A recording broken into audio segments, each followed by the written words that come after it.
What's up, fam? Welcome back to the channel. My name is Phil Sarpon. This is Phil's Guide to PsyD. This channel is dedicated to all things clinical psychology. If you care about self-care, if you're interested in psychology, if you want a little bit of a sneak preview into what grad school might look like for you, then this is the channel for you. Today we're going to be talking about a very special topic, and that is the things that you should do after you get accepted. Now, first of all, I do want to say congratulations to all the applicants and all of the people that got accepted to their programs. This is definitely a huge step, and you should take a moment to kind of just breathe it in and celebrate. And so that is definitely one thing that I would encourage you to do. So in this video, I'm going to talk about 5 things that you can do to prepare yourself for clinical psychology school and what you should do after you get accepted. So with that, let's get this video started.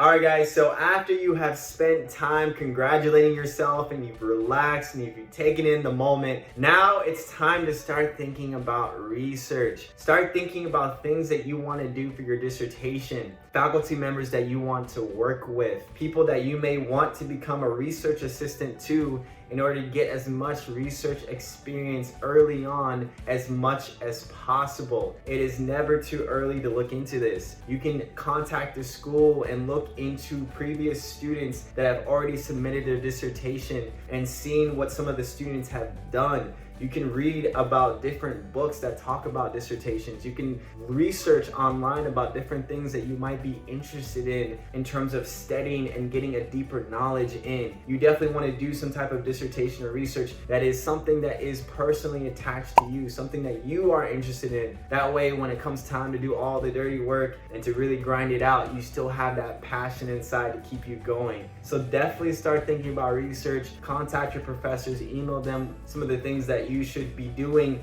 during that time that you're taking in the summer right before grad school. All right guys, number 2, the next thing that I would suggest or recommend is start taking in all the things that you can do with psychology. Start reading a lot of psychology books, fictional or non-fictional. Start listening to psychology podcasts. I did a video not too long ago about some of my top psychology podcasts that I think psychology students would be interested in, and I'll definitely put that in a link in the description below. Number 3, guys, the next thing that I think you guys should do is to contact the applicants that were also accepted into the program. Contact the people, the first year students that were also in your interview. Let them know that, hey, I've been accepted as well. Usually the school does a good job of sending the list of emails of students that they have accepted and that are going to be in the first year program. So contact them, whether it's through Facebook or email. Perhaps set up a group meet early on. Start getting to know your cohort. If you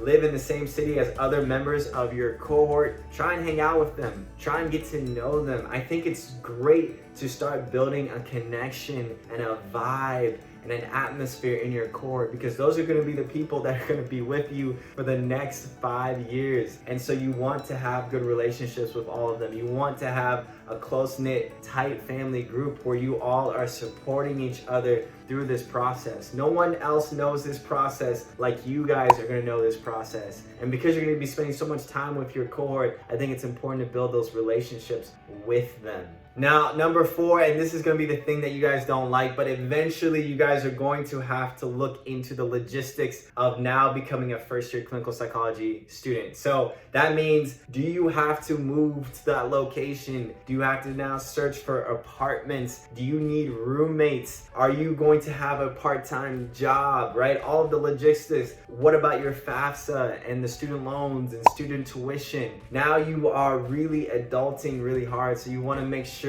that on a basic fundamental level that you are ready for anything involving the logistics of clinical psychology school. So think about where you're going to get your books and how you're going to budget and all of the different things that are going to help you to be successful in grad school. Now, keep in mind, I kept this at number 4 because I think the other 3 things, the first 3 things are way more important than this initially, but you do want to start thinking about it. Start doing a little bit every day or every week to figure some of the logistics out. And number 5, which in my personal favorite, I think is the most important, and I've been saying this for a lot of my videos and I will continue to say this, you should start thinking about your wellness for your body, your mind, and your spirit. Are you eating well? Are you sleeping at night? Are you exercising? What about your mental health? Are you already seeing a therapist? Are you meditating? Are you taking care of your mind? And what about your spirit? Are you focused in on your purpose? What are some things that you're doing for your community? What about contribution and service? And some of the things, the holistic things that really do fill up your spirit, not just religious things, but also the things, your social community, your friends, your family, the people that love you, the people that care for you. How are you investing in those relationships, and how are those relationships investing back into you? Who are your mentors? Who are the people that are guiding you along the way? So these are just some things to help buffer you and give you that spirit of tenacity and honestly just confidence in knowing that you are pursuing the path that you have meant to be pursued all along, and you are going to do amazingly well. And so those are some of the things that I would do, guys, if I have just been accepted, is to really think about all of those things. So if you guys have any questions, definitely put it down in the comment section below. But again, congratulations. I will see you guys in the next video.